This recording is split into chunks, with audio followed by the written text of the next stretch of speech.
Shalom amigos, les habla Joseph, director de Jaim, y está escuchando el programa de Derech Hashem, El Camino de Dios, programa que llega a ustedes de parte del Ministerio de Jaim, el Ministerio del Árbol de la Vida, el árbol que fuimos hertados. Gracias le damos al Todopoderoso por una vez más permitirnos estar con ustedes en PAB 550, como de costumbre, todos los domingos a las 7:30 de la mañana. Un programa de media hora donde compartimos con ustedes aquello que estudiamos durante la semana dentro del pensamiento nazareno. Sepa usted que el Ministerio de Jaim está basado en el fundamento de las enseñanzas del Maestro de Nazaret y sus discípulos, no dejando a un lado la importancia que él le dio de estudiar las Sagradas Escrituras. Incluso en Juan capítulo 5, y cuando decimos Sagrada Escritura nos referimos al Tanaj, a lo que usted conoce como el Antiguo Testamento, porque en el momento que él dijo esas palabras, el Nuevo Testamento no existía. En Juan capítulo 5, él decía en sus enseñanzas que a los que estaban allí presentes que se escudriña, se busca dentro de la escritura porque os parece que en ellas encontráis la vida eterna. Y la palabra eterna en hebreo es olam. Esa palabra olam comparte una raíz que está vinculada a la idea de lo que está oculto, lo que está escondido. La vida eterna está escondida en las Sagradas Escrituras, dice el maestro Nazaret. Pero ellas también testifican acerca de mí, le dijo el maestro Nazaret a los que estaban allí presentes. Y esto es importante porque cuando Yeshua dijo esas palabras, lo que usted conoce como Nuevo Testamento no existía. Por consiguiente, cuando habla de cómo ellas testifican acerca de él, se está refiriendo a la Biblia que estudiaba Jesús de Nazaret, que estudiaban los discípulos y que conocía el pueblo que le rodeaba. Y esa Biblia que mencionamos es lo que usted llama el Antiguo Testamento, que en años recientes, no tiene más de tal vez 30 años, dentro del cristianismo se ha despertado un gran deseo por estudiarlas nuevamente y se han percatado que muchas de las cosas que se creían o se entendían con respecto a la figura del Mesías han sido corregidas basado en lo que la escritura presenta.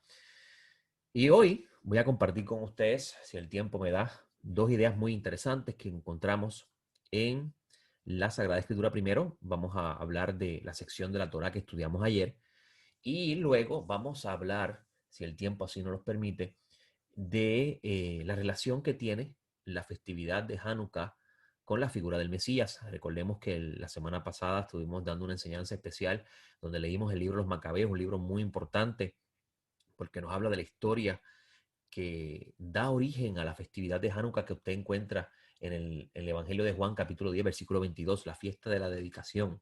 La palabra dedicación es la palabra hebrea Hanukkah. Y alrededor de la dedicación del santuario, luego de la profanación del mismo por Antíoco Epifanes y su gobierno. Y antes de hablar de eso, quiero mencionarles lo que estudiamos el día de ayer, la sección de la Torá que estudiamos ayer se titula Miketz y se encuentra en Génesis 41:1 al 44:17. Habla de la vida de Joseph, el hijo de José, el hijo de Jacob, el hijo de Israel. En su Biblia, Joseph se llama José, que fue vendido como esclavo, como siervo a Egipto y fue dado por muerto por su padre y estuvo preso después de haber sido injustamente acusado por la esposa de Potifar de habérsele acercado a ella, de acuerdo a la narración, y sale de la cárcel porque el faraón quiere consultar a alguien que le pueda interpretar un sueño. El faraón tiene un sueño que nadie dentro del consejo de faraón le puede dar el entendimiento del mismo. Y el copero, que sobrevive de haber estado preso, porque el copero y el panadero fueron presos, los dos asistentes del Palacio Real fueron presos por acciones que obviamente la escritura no menciona. Y ellos tienen dos sueños en la cárcel. Joseph le interpreta los dos sueños, José le interpreta los dos sueños. A uno de ellos le dice, tú vas a morir, en 3 días el faraón te va a ahorcar. Y al otro le dice, dentro de 3 días el faraón te va a restaurar en tu posición. Y le dice al copero, cuando estés junto al faraón, acuérdate de mí, aboga por mí para que me libere.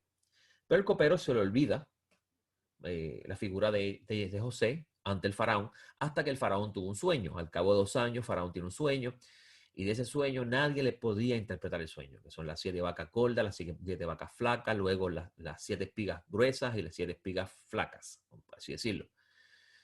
Y nadie le podía interpretar el sueño, y el copero se acordó de sus maldades ante el faraón y le dijo que conoció un hebreo que tenía ese don de interpretación de sueño, y llaman a Joseph y lo hacen presentar ante el faraón. El faraón lo manda a vestirse con ropa adecuada porque obviamente ante el faraón no se podía presentar en el estado que se encontraba, era un preso.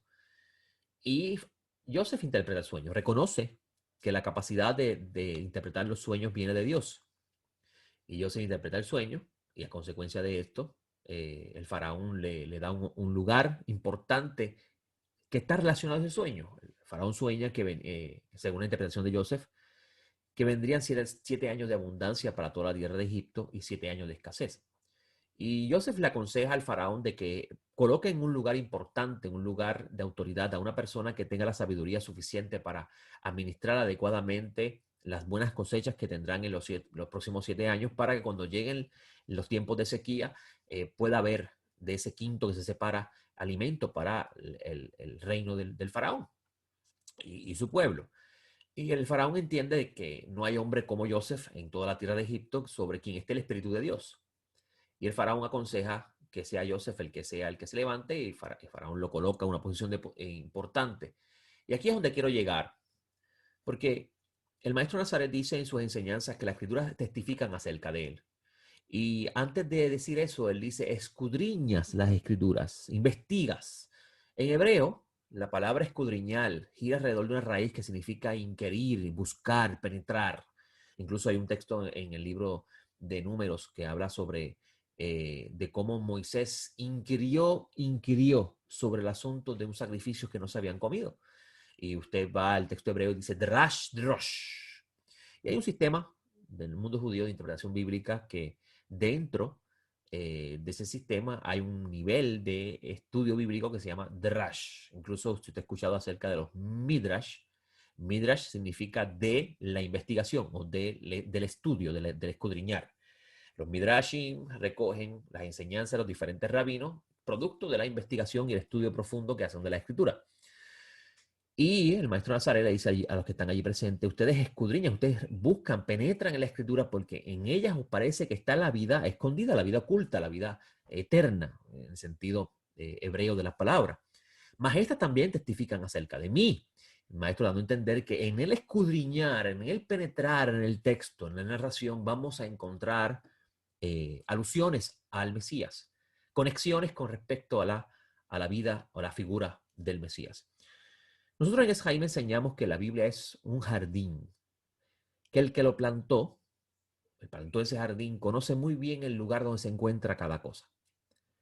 Y cuando usted tiene la oportunidad dada por el cielo de mirar la Biblia como un gran jardín, que el que plantó ese jardín colocó cada cosa en su lugar adecuado, en el momento adecuado, y usted comienza a penetrar, a observar, a prestar atención a ese hermoso jardín, ver cómo las flores de un color están en un lugar, las de otro color están en otro lugar, ver cómo hay caminos para poder caminar por el jardín, cómo los árboles están en sus lugares adecuados. Cuando usted puede apreciar ese jardín, usted puede familiarizarse con él mismo y puede sentirse parte de él.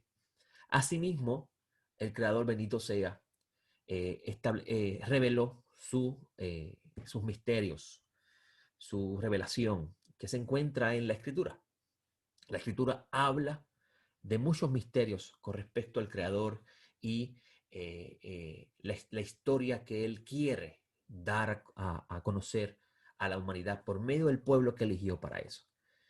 Y cuando hablamos desde ese punto de vista, nos somos invitados a la misma vez a mirar la escritura desde ese punto de vista. Muchas personas estudian la Biblia como un libro de historia. Yo también hago eso porque es importante entender la historia contextual de narración. Pero incluso hay muchas personas que estudian el libro como un libro espiritual y pasan por alto el contexto histórico, y ahí comienzan a nacer nuevas doctrinas extrañas al fundamento. Cuando uno tiene un perfecto balance en el estudio, uno puede mirar la escritura como ese jardín que está perfectamente balanceado, cada cosa ubicado en su lugar. Y con eso le digo, ¿por qué les digo esto? Y la intención de decirle esto es para que ustedes puedan ver un ejemplo de eso que decía el Mesías. Si escudriñas vas a encontrar cosas que testifican acerca de mí, que hablan sobre mí. Y la vida de Joseph es ese ejemplo. Cuando estudiamos la vida de José, el hijo de Jacob, y las cosas que él vive, cómo él sufre, cuyo fin, cuyo propósito de su sufrimiento, como nos narra la escritura, es salvar a todo Egipto de una gran hambruna y a la misma vez salvar al pueblo, a sus hermanos, los israelitas, a su padre, a su familia. Y eso nos habla de la vida del Maestro de Nazaret, del Mesías prometido, quien sufriría también, como dice Isaías 53, para no solamente redimir al mundo, como hizo José, sino también salvar a sus hermanos. Y aquí vemos un ejemplo de esta idea en la vida de Joseph. Pero hay algo muy interesante con respecto a esta sección de Miquets, y es cómo el faraón coloca a Joseph en un lugar alto dentro de Egipto. Y quiero que presten atención a lo que vamos a estar hablando, porque si capta la idea que presenta la narración, vas a entender muchas de las cosas que Pablo de Tarso dice, como por ejemplo en Primera de Corintios 15, si la memoria no me falla, yo sé que es en Corintios 15, tengo problemas a veces con Primera y Segundo Corintios, donde Pablo de Tarso habla del estado glorioso del Mesías y quién lo colocó en ese estado glorioso y cómo todo está sujeto al Mesías, pero el que lo colocó en ese lugar no está sujeto a él. Vamos a mirar este texto de Génesis 41, versículo 39, para que ustedes vean de dónde posiblemente, y estoy casi seguro que así es, Pablo sacó esa idea. Dice el texto, y Faraón dijo a José, puesto que Dios te ha hecho saber todo esto, no hay nadie tan prudente ni tan sabio como tú. Tú estarás sobre mi casa, y todo mi pueblo obedecerá tus órdenes. Solamente en el trono yo seré mayor que tú. Cuando el texto dice solamente en el trono, la palabra trono, quise, está aludiendo al dominio absoluto del reino. Está diciendo que el faraón le concede el dominio sobre todo el reino de Egipto, pero con respecto a el reinado absoluto de todo, el faraón siempre estará por encima de él. Es que interesante. El faraón le concede a Joseph todo el dominio de Egipto, pero le dice, yo sigo siendo el rey. Eso es bien importante. Vamos a seguir leyendo para que ustedes vean cuánta similitud hay con las palabras de Pablo de Tarso. Faraón también dijo a José, continúa el versículo 40 diciendo, 41, mira, te he puesto sobre toda la tierra de Egipto. Y Faraón se quitó el anillo de sellar. Ese anillo representa la autoridad del Faraón como la máxima autoridad de Egipto, de su mano, y lo puso en la mano de José. Y lo vistió con vestiduras de lino fino y le puso un collar de oro en su cuello. Es decir, lo vistió con vestiduras reales. Le dio el anillo de autoridad, lo vistió con vestiduras reales, lo hizo montar en su segundo carro, diciendo que es el segundo al mando. Y el faraón mandó a decir a todos los que estaban allí presentes, doblen la rodilla ante Joseph. Y puso a José sobre toda la tierra de Egipto. Y mira lo que le dice el faraón a José. Aunque yo soy faraón, sin embargo, nadie levantará su mano, su pie, sin tu permiso en toda la tierra de Egipto. ¿Qué está diciendo el faraón aquí? La palabra nadie es ish, que significa varón. Ningún varón podrá hacer algo sin tu permiso. Faraón está diciendo, aunque yo soy el rey, nadie podrá hacer nada sin tu permiso. El faraón le cedió toda la autoridad a Joseph y proclamó en Egipto que se arrodillara todo Egipto a Faraón. Otro dato interesante es que el faraón llama a José con el nombre Safnaz Panea, cuyo nombre egipcio significa aquel que revela lo oculto. Un detalle muy, muy interesante. Cuando miramos este relato y lo miramos como historia, pasamos por alto la riqueza que ella contiene. Recuerden que detrás de la historia, si buscamos, si escudriñamos, vamos a encontrar evidencia que testifican sobre la verdad del Mesías. Y Pablo de Tarso, en sus enseñanzas, específicamente en Gálatas, habla de algo similar. Si usted va a Corintios, el capítulo 15, sí, lo dije muy bien, Primera de Corintios 15, Pablo de Tarso dice lo siguiente, y usted va a ver cómo hay una relación grande en esta narración que acabamos de leer. Dice, porque así como en el Adán todos mueren, Primera de Corintios 15:22. Así todos en el Mesías serán vivificados. Estoy leyendo un poco más arriba para crear un poco de contexto. Pero cada uno en su orden, el Mesías que es las primicias, luego los que son del Mesías en su venida. Ahora vamos a la parte interesante que quería mencionarles. Luego el fin, cuando entregue el reino al Dios y Padre. Pablo de Tarso está diciendo que el Mesías le va a entregar el reino a Dios y Padre, que significa que el Mesías le han dado el reino. ¿Quién se lo dio a él? Vamos a ver. Dice el texto, cuando suprima todo imperio, toda autoridad y poder. Porque es necesario que él reine, se refiere al Mesías, hasta que ponga a todos sus enemigos por debajo de sus pies. Una forma de decir que se doblen ante él y reconozcan que él posee la autoridad. Y el postrer enemigo en ser destruido es la muerte, dice Pablo de Tarso. Porque todas las cosas sometió bajo sus pies, dice Shaul de Tarso. Pero al decir todas las cosas le han sido sometidas, claro está, exceptuando aquel que le sometió todas las cosas. Aquí vemos a Pablo de Tarso diciendo, todo le ha sido sometido a él, pero no se incluye ahí aquel que le sometió a él todas las cosas. Y vemos esa dinámica de Pablo reconocer que hay uno más grande que el Mesías y que el Mesías tiene ese lugar dentro del reino de Dios porque Dios lo puso ahí. Y que el que está sobre el Mesías es Dios. ¿De dónde sale esa idea, Pablo? Tenemos esta vida de Joseph que muy bien se parece a lo que Pablo de Tarso está expresando en esta carta. Ahora, miren este versículo.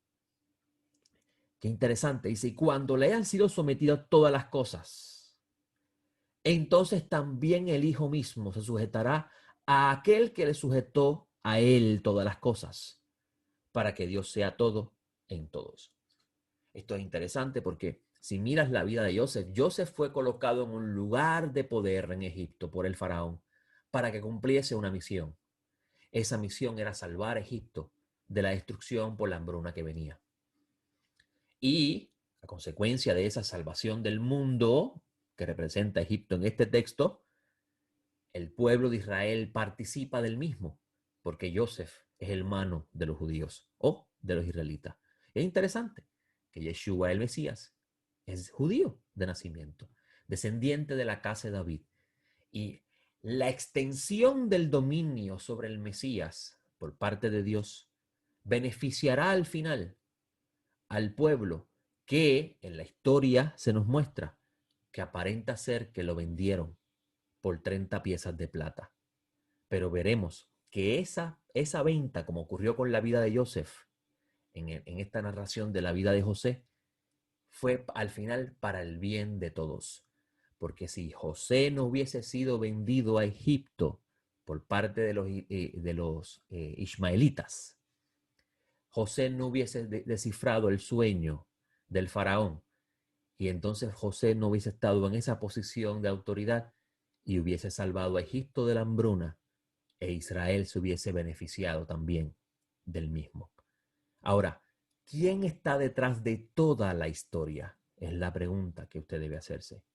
Claramente, detrás de toda la historia está el Creador, el que colocó al Mesías en el lugar donde está, el que colocó a José en el lugar donde está en esta narración.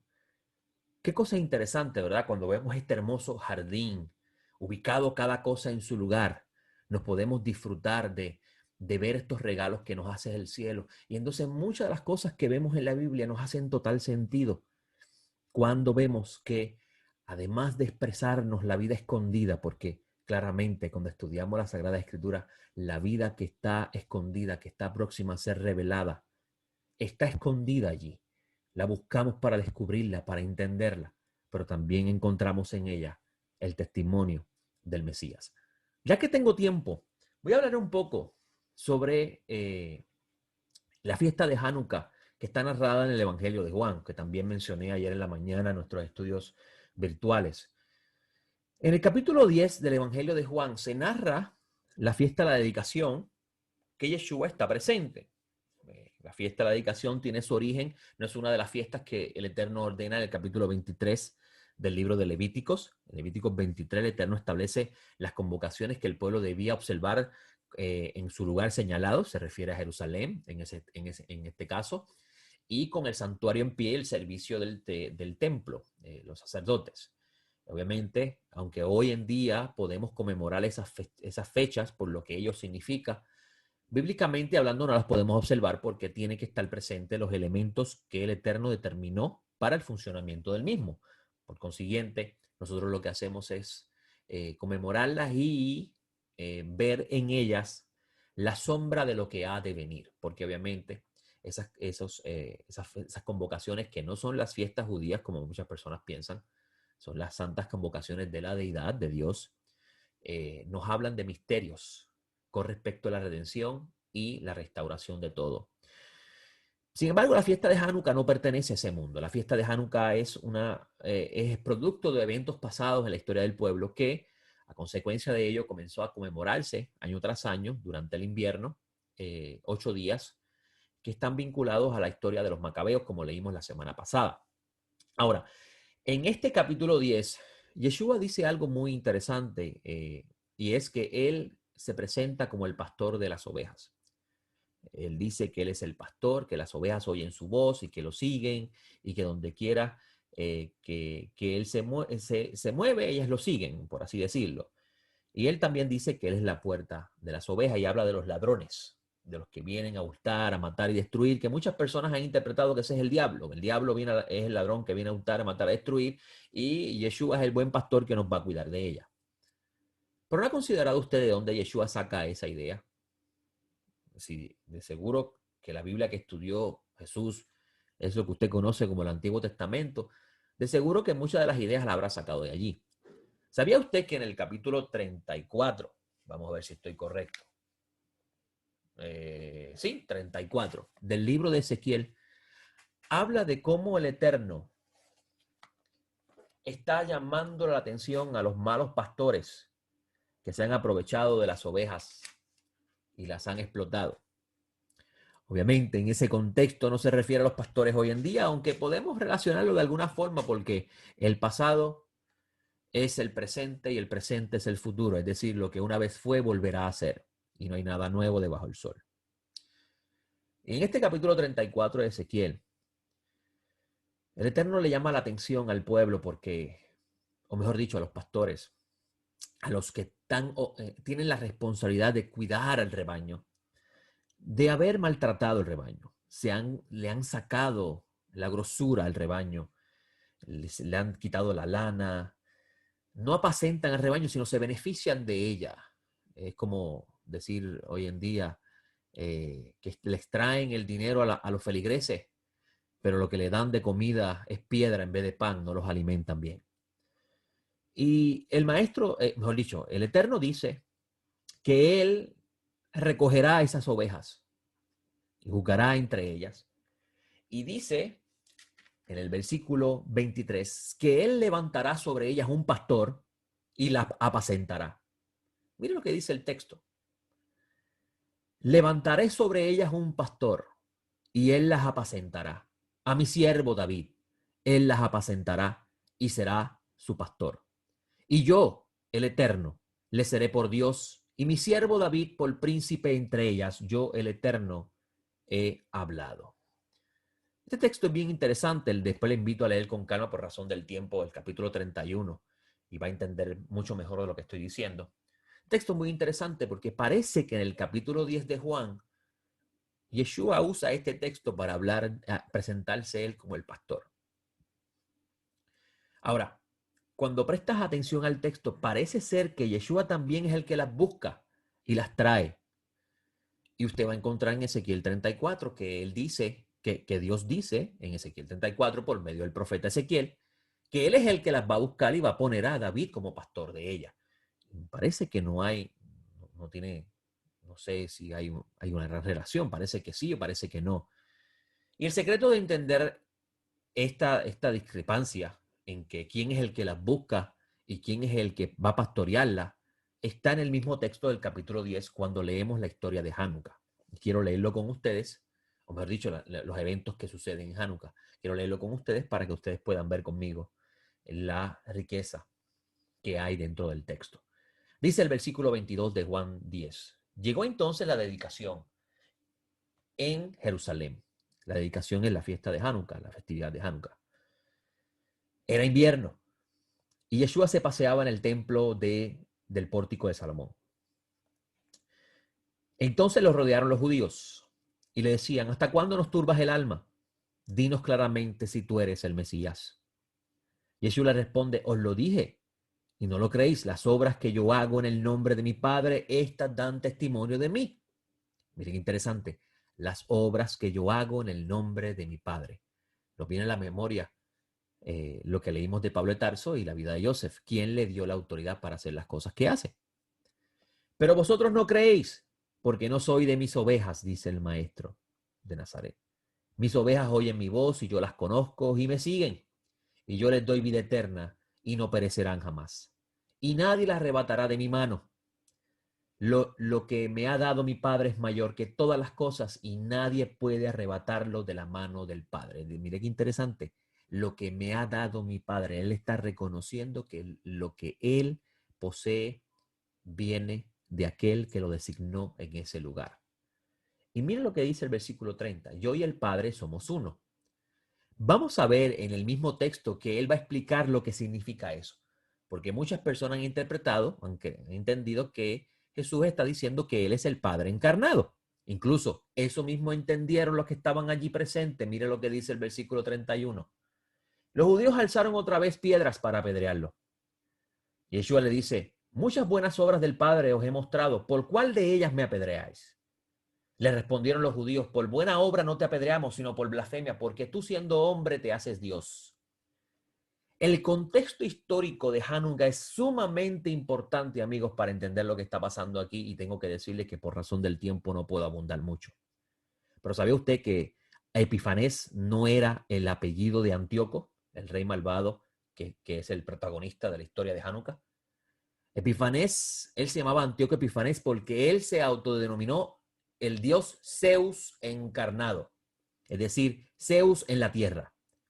Y eso mismo, eso tiene que ver con Hanukkah, y esto es lo que lo están acusando aquí a Jesús, pero en este caso, él llamarse Yud Hei Vav Hei encarnado, o Jehová, como tiene en su Biblia Reina Valera 1980. Y mira lo que él responde.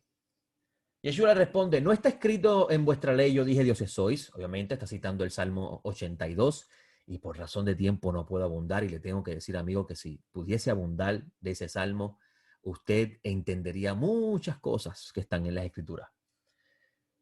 Si llamó a dioses a quienes él llegó la palabra de Dios, y en el Salmo 82 dice que Dios se sienta en la asamblea de los jueces, y esos jueces en hebreo es Elohim. Es decir, que los hebreos entendían que así como en la tierra hay una asamblea de jueces, en los cielos también hay una asamblea de jueces en la cual el Dios de Israel preside sobre ella. Y los pueblos antiguos entendían que el futuro de cada uno se determinaba basado en esas decisiones. Y Yeshua les dice: y si llamó a dioses aquello a quien llegó la palabra de Dios, se refiere a ese Salmo 82. ¿Cuánto más a quien el Padre santificó? Y la palabra santificar significa separar. A quien el Padre separó y envió al mundo. ¿Por qué él dice eso? Claramente Juan está hablando de los orígenes del Mesías. El Mesías es el Adán celestial, el ser humano celestial, que vendría de parte del Padre. Así ellos entendían la idea del Mesías. Y mira lo que dice el texto. ¿Cuánto más a quien él separó, el Padre separó y envió al mundo? Vosotros decís blasfemas porque dije soy hijo de Dios. Si no hago las obras de mi Padre, no me creéis. Ese versículo 37, amigos, para entenderlo hay que entender el Salmo 82 y lamentablemente no puedo explicarlo aquí. Pero si las hago, aunque no me creáis a mí, creed a las obras para que conozcáis y sigáis conociendo que el Padre está en mí y yo en el Padre. Ahí él está diciendo lo que significa el versículo 30 de Juan capítulo 10. Yo y el Padre somos uno. Esto es importante porque entonces cuando leemos Ezequiel 34 nos hace total sentido la narración del capítulo 10. Ezequiel 34 dice que el Eterno, el Dios de Israel, va a buscar a todas las ovejas, las va a reunir y las va a sanar y va a poner a David a pastorearla, que David es el Mesías, es una alusión al Mesías. Y usted va a encontrar en este capítulo 10 que Yeshua es el que las busca, las recoge, oye su voz, él las sana y las pastorea. Y usted diría, pero espérate, aquí hay una diferencia entre Ezequiel 34 y Juan 10. No, amigo. Se reconcilia hermosamente cuando comprende que el Mesías está constantemente diciendo, ustedes no se dan cuenta que Dios está dentro de mí, que Dios está en mí y que las obras que yo hago es porque Dios está en mí y que el que me está viendo a mí hacer las cosas que yo hago está viendo al Padre porque yo y el Padre tenemos una relación única. Ese es uno de los grandes misterios del Mesías. Bueno, no tengo tiempo para más, quisiera abundar mucho más sobre las maravillas que se encuentran en la Escritura, pero para eso tenemos otro programa más la semana que viene, a las 6:30 de la mañana aquí por PAB 550, así que con el favor del cielo, la semana próxima estaré con ustedes. O no, tengo que anunciarles, gracias por acordarme, Padre del Cielo, que la semana que viene no habrá programa porque hay una programación especial de PAB. Eso significa que estaremos con ustedes la próxima de arriba, que sería el día 3 del mes de enero, con un nuevo año y una nueva enseñanza del camino de Dios. Les hablo Joseph. Nos vemos entonces el día 3 de enero con el favor del cielo. Buena semana.